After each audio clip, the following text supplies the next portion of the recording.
Paulo Roque, boa tarde, seja muito bem-vindo ao Mesa para Dois. Muito boa tarde, Bárbara, muito boa tarde, ouvintes aqui da nossa querida Nova Brasil FM, que só cresce a audiência do Distrito Federal. Cada dia, enquanto as pessoas falam, eu gosto demais de ouvir a Nova Brasil FM, quero dar os parabéns a você, ao Diego, por esse trabalho magnífico que ele tem feito aqui na Nova Brasil. Não, e a gente faz com gosto, assim, é muito legal, porque a gente tem essa liberdade de criação, inclusive nossos colunistas também, de trazer assuntos que são relevantes, e a gente de forma muito explicativa e também com leveza, mas sempre mantendo a seriedade. E hoje você traz um assunto em dose dupla, aí, são dois assuntos distintos, mas que impactam a vida e muito de todos os consumidores brasileiros e a preocupação de muitas famílias também, né? São dois assuntos bem quentes no momento. Exatamente, né? Então, hoje aqui, o Senado está naquela discussão da regulamentação do vape, o famoso cigarro eletrônico, e tem a questão da Voepes, que teve um acidente trágico em Vinhedos e agora foi suspensa, ela suspendeu 9 voos. Então, vamos começar falando da Voepes? Vamos começar, que a gente Primeiro, foi até uns assuntos que a gente interessa a segurança do consumidor. O que está chamando a atenção nesse caso? Eu acho que precisa da ANAC vir a público dar mais detalhes aos consumidores, porque os consumidores estão ansiosos por informações. Primeiro, ela suspende 9 voos, dizendo que foi por conta da perda de uma aeronave da sua frota. Primeiro, uma aeronave sozinha não faz 9 destinos. Então, como que tinha a ver uma aeronave com 9 destinos? Depois, a ANAC, não é surpresa para ninguém, está dizendo que ela está fazendo um monitoramento diário de todas as operações da Voepes. Por que está fazendo agora e não fez antes? Então, tudo indica que o serviço de manutenção da Voepes, pelas reportagens apresentadas até aqui, ele não era tão cuidadoso. A reportagem apresentada em rede nacional mostrava, inclusive, que o sistema de degelo da ASA, várias aeronaves constavam lá até com indicativo inoperante. E ficava, denúncias anônimas têm aparecido, dizendo que ficavam inoperantes por tempo. E não só isso, e outras questões da própria manutenção da aeronave. Quando o consumidor voa, qualquer companhia, o consumidor voa, ele não entende avião. Uhum. Ele voa em confiança. Por que ele voa em confiança? Sabendo que tem alguém cuidando da segurança dele. A companhia tem que cuidar da segurança? Tem. Mas tem alguém que tem que fiscalizar se a companhia está cuidando da segurança. E quem é esse alguém? É a ANAC, são as autoridades. Então, isso que a ANAC está fazendo hoje, ela tinha que estar fazendo antes. Antes. E não agora, que aconteceu. Agora é porque é uma situação de crise. Por que ela não fez isso antes? E acabou terminando com essa tragédia, né, com a perda aí de tantas famílias, de tantos entes queridos. Então, isso chama atenção para outros casos. O Estado, a realidade é muito complexa hoje. Tudo envolve muita complexidade, é muita tecnologia. Tem os avanços da tecnologia, e esses avanços favorecem a todos nós. Mas tem as complicações também da tecnologia. Sim. E nisso, o que o consumidor confia? Que o Estado está fazendo a parte dele. O Estado está dizendo o seguinte: quando eu autorizo e são serviços concedidos, ninguém pode começar a voar da noite para o dia sem que haja uma autorização para tal. Ele está dizendo, olha, você tem uma frota, essa frota tem que estar sob permanente fiscalização. Tem que estar permanente vistoria, onde a agência reguladora faz a sua parte. Ela faz a sua parte por quê? Para quê? Porque ela sabe que milhões de consumidores dependem desse papel dela. E o que gera o alerta para que a ANAC faça isso agora de uma maneira mais contínua, não só com a Voepes, mas com as outras companhias. Inclusive companhias regionais com menores. outras companhias, porque o mesmo pode estar acontecendo em outras companhias. Aconteceu com essa, por que não aconteceria com as outras? A gente sabe que na pressão para redução de custos, quantas coisas são sacrificadas. Uma companhia que tem compliance, que tem toda a integridade dela, ela não deve fazer isso. Mas na necessidade, ela pode fazer? Pode. Isso acontece não só aqui, mas em todo mundo. Para que isso não acontecer, ela tem que ser desestimulada a fazer. E como que ela é desestimulada a fazer? Sendo punida, né? Se a fiscalização está atenta. Então, nesse setor de aviação, o consumidor ele precisa muito da atenção da agência reguladora. Tá para sair as conclusões desse acidente da VoiPes, do inquérito. Vai sair primeiro parcial. Mas se apontar realmente para uma falta de manutenção, aí a Pranac vir a público e também fazer a sua meia-culpa de que ela não fiscalizou de forma adequada como deveria fiscalizar. Como eu disse aqui inicialmente, o consumidor voa em confiança. Você entra no avião porque, você sabe, ali é um serviço concedido. Que ali tem, a companhia voa por autorização do Estado. Mas para que ela possa voar, fazer voos, contratar, os consumidores contratarem seus serviços, é preciso que essa questão da segurança não seja minimizada. Esteja, aliás, como primeira prioridade sempre dessas companhias.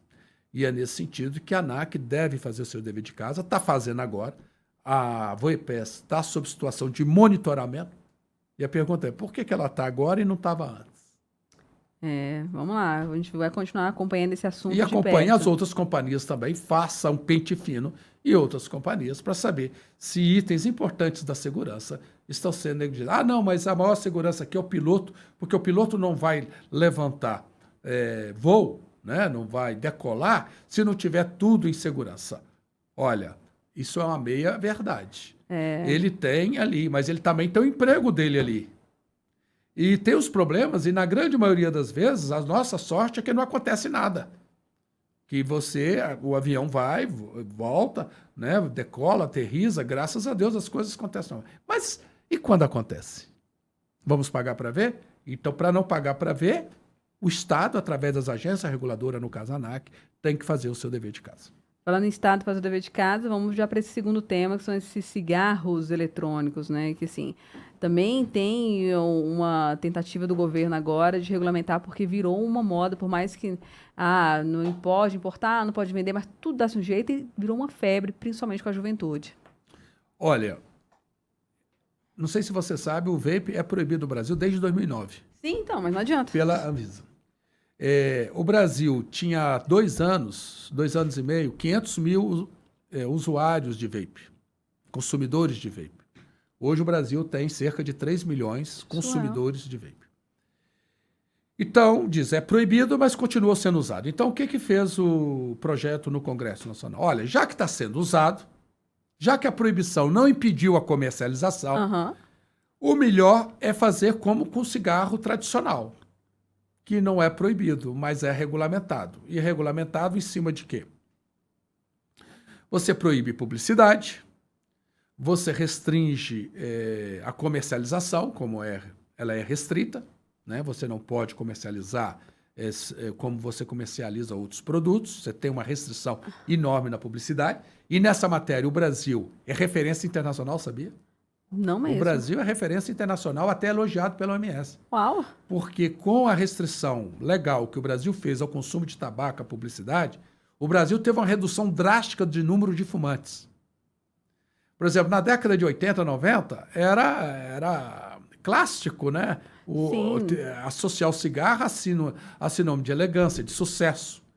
Cara, cigarro dentro do avião. A maioria das famílias tinha sempre alguém fumando. Hoje, isso praticamente, você não vê dentro das famílias, né, 3, 4 pessoas fumando. É raro você ver isso. E, através dessa campanha, o Brasil conseguiu ser exemplo no mundo de redução de consumidores de tabaco. Que lindo. Através de campanhas educativas, restrição da publicidade. O que esse projeto visa? Olha, já que isso aconteceu com tabaco, com cigarro convencional, por que a gente não pode fazer o mesmo com o vape, com o cigarro eletrônico? Ele faz mal à saúde? Faz.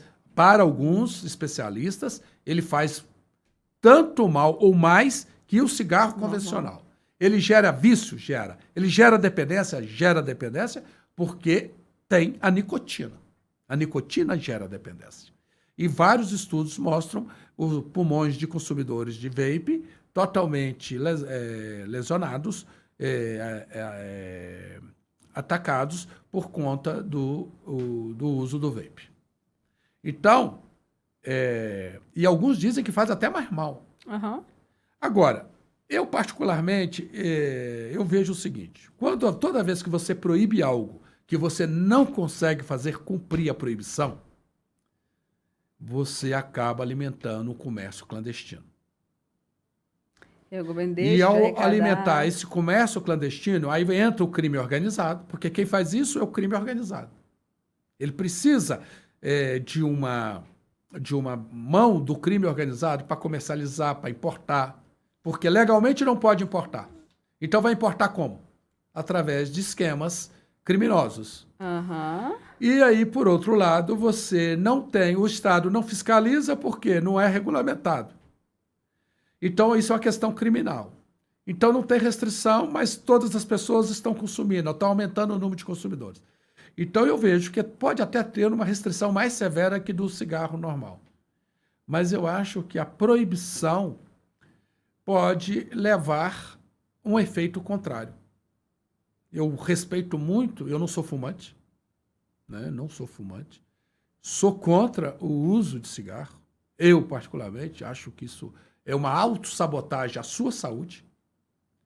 Mas eu vejo que a lei seca nos Estados Unidos, ela deixou ao mundo uma lição histórica. Nos Estados Unidos, não sei se você que está nos ouvindo sabe, durante um determinado momento, foi proibido o consumo de bebida alcoólica nos Estados Unidos. E quem mais cresceu com isso foi o mercado clandestino e o crime organizado. O Al Capone era o senhor da comercialização de bebidas no período da proibição e fez sua fortuna, segundo dizem também, comercializando bebidas na clandestinidade. Por quê? A população não deixou de consumir. O cigarro chegou no momento também de discussão se o cigarro tradicional deveria ser proibido. Eu acho que o legislador foi sábio. Ele não proibiu. Ele limitou. E ao limitar, caiu muito o número de consumidores. Acho que o vape, da forma como vem, clandestino, ele é até perigoso, mais perigoso, porque quem fabrica não tem compromisso com regra de segurança, porque vai entrar aqui como clandestino e clandestino vai ficar. Então, se essas empresas tiverem que ter uma certificação do Ministério da Saúde para fabricar o vape, então elas podem ter um controle maior e dar mais segurança ao consumo. Você não sabe o que propriamente pode ter nesses vapes, no composto desses vapes. Então, com a autoridade fiscalizando, você pode ter uma segurança. E mais, fazendo uma restrição severa através da publicidade, através de campanhas educativas, como foi feito no consumo do cigarro. E com isso, eu acho que o Brasil poderia estabelecer o equilíbrio. Maravilha, na torcida. Paulo Roque, muito obrigada pela participação hoje. Eu que agradeço. Muito obrigado, Bárbara.